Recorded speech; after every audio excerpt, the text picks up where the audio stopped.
Pomme de terre ou patate? Pomme de terre à gauche, patate à droite, on comprend qu'il puisse avoir confusion. Photo, SIMEMA.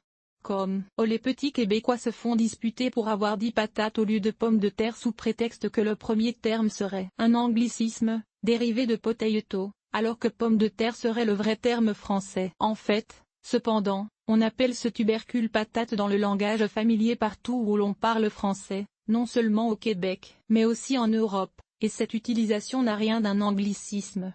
L'usage date du tout début de la culture de la pomme de terre, en Europe, bien avant l'influence actuelle de l'anglais. En effet, la pomme de terre Solanum tuberosum, et la patate Ipomoea batata, que nous appelons souvent patate douce pour la distinguer de la pomme de terre, ont tous deux été importés de l'Amérique à partir de la fin du XVe siècle. La pomme de terre, de la famille des Solanacées, famille de la tomate, vient des hautes élévations des Andes et s'adapte bien aux sols plutôt frais des régions septentrionales, tandis que la patate douce, de la famille des convolvulacées, famille de la gloire du matin, vient des basses terres de l'Amérique tropicale et se comporte mieux dans les régions chaudes. Ni l'un ni l'autre ne connurent beaucoup de succès au début et ainsi, le mot patate, qui vient de l'espagnol patata, dérivé à son tour du taïno batata pour le tubercule que nous appelons aujourd'hui patate douce, fut appliqué indifféremment aux deux tubercules venus du Nouveau Monde. Il faut bien admettre que les deux tubercules se ressemblent drôlement, donc la confusion est facile à comprendre. Le mot pomme de terre existait avant l'importation de l'un ou l'autre des tubercules. Elle servait à l'origine à désigner tout bulbe et tubercule qui poussait sous le sol. Même le topinambour Elianthus tubrosus fut appelé pomme de terre pendant un certain temps. Antoine-Auguste Parmentier, c'est Antoine-Augustin Parmentier,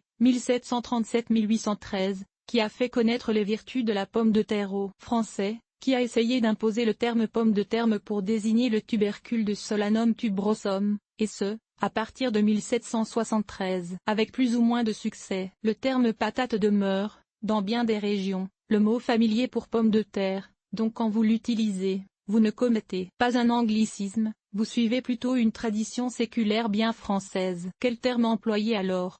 À vous de décider. Il y a des situations où l'utilisation d'un langage familier est parfaitement acceptable et d'autres où un langage plus soigné serait plus approprié. L'important est que tout le monde se comprend. Quand j'écris au grand public, par exemple, je n'utilise que pomme de terre pour S. tuberosum.